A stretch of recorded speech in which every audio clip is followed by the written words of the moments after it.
All right, so kind of leading back into our video, the chronograph work that we did, why we did it, what it means. Um, so ultimately speaking, what you're trying to figure out is the best balance between speed and kinetic energy. Also, momentum comes into that, but they're sort of similar when you're talking about these sorts of things. So when you're talking about IBO is looking at a 30-inch draw length set at 70 pounds with a 350 grain arrow. So IBO standards are relatable to target archers, but not necessarily relatable to your average hunter, for the reason being that that's way too light of an arrow. So what you get by speed, you lose in energy and you lose in momentum, which transmits into bad penetration, bad performance on harvesting an animal. So how do you make these numbers make sense? Well, the Synergy and the Demon were very, very similar. Both of them end up, you can go to arrowcalculator.com, by the way, to come up with your energy numbers if you have your speed and your arrow weight. So both the Synergy and the Demon come up right around 40 pounds. It's generally accepted that 50 pounds is good enough for North American game. There are some arguments to be made there, but 50 pounds is generally the acceptable minimum. So does that mean that because those two bows are below 50 pounds that they won't be able to successfully be used hunting North American game? No. What that means is you are limited to a different style of broadhead and a different type of hunting. So you are going to be limited to a maximum of 30 yards. You are going to be limited to the smaller cut diameter broadheads, the penetration style broadheads, and probably a significantly more heavier arrow than what you would use at higher poundages. So in the video this morning you saw me shooting the deep impacts. These are actually my wife's arrows, and the reason that she uses these is because they are significantly heavier, and also they are a micro diameter, so that decreases friction both in the air and in the wound channel, and increases the FOC a little bit. The FOC is how far from the front your arrow balances. Of course, this one doesn't have a point on it, so it's going to look at about 55-60%.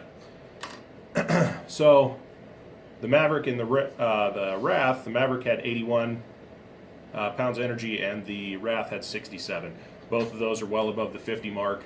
Now there is a significant difference between 81 and 67. What's that difference? So when you're talking about the difference between 40, 67, and 80, 81, what you're talking about is different distances that you can shoot at, different angles of shots that you can take, less sensitivity due to arrow weight. So what are we talking about here when this comes to real world numbers? The bows in the 35, I wouldn't go lower than 35 foot-pounds of energy to hunt with. But the bows in the 35 to the 50, 55, 60 mark are going to be best used with a smaller cut diameter penetration style broadhead. It's more important where you put that broadhead than how big the cut diameter is. So OCDs are one that we've tested, had good luck with. The G5 Exodus is also another one that we've tested, does a very good job, penetrates well, cuts well. The Magnus broadheads do well, the Killer Bee, the smaller stingers, some of that kind of stuff, do a good job on those as well. Another important thing to consider about broadheads when you're looking at these things, ultimately your goal is to get that broadhead to pass through the far side of the animal, and the arrow if possible, but certainly the broadhead. If that's not possible, so if you're in that 35 to 40 pounds of energy range, what you want to look at is a broadhead similar to this one that is sharp on all edges.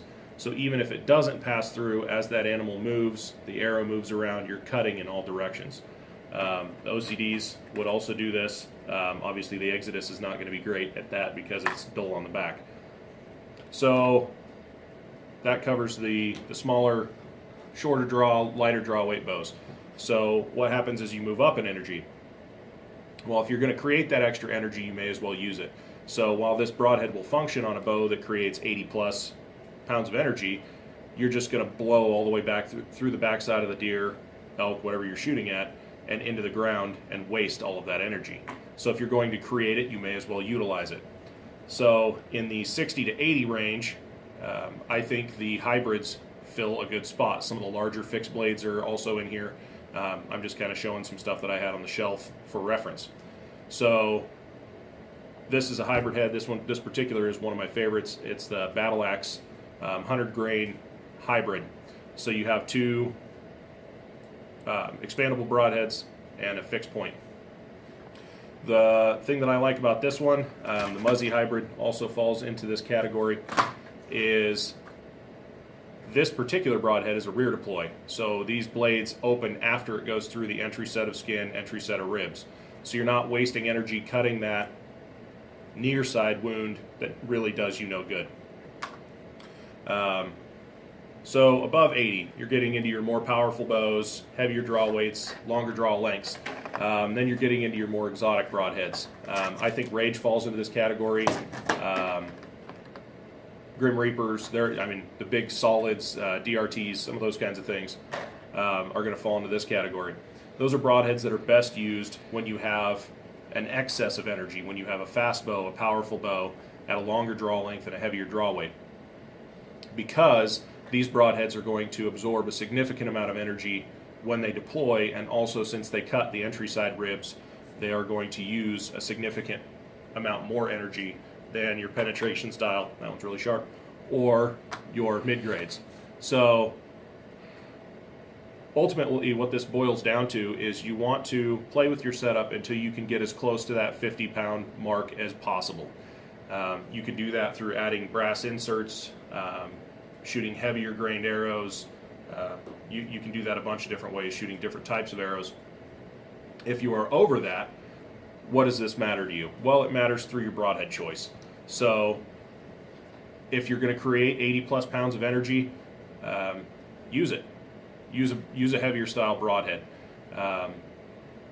If you are going to be creating that energy but shooting at 60, 70, 80 yards at a fairly large animal, then you're going to fall back into either a mid or a penetration style head, simply because of that distance. You're losing energy over distance. So hopefully that explained a few things about IBO, about arrow speed, about kinetic energy. If you have any questions, feel free to ask. We're happy to test your setup, help you tweak it, make any changes that you may need to be successful.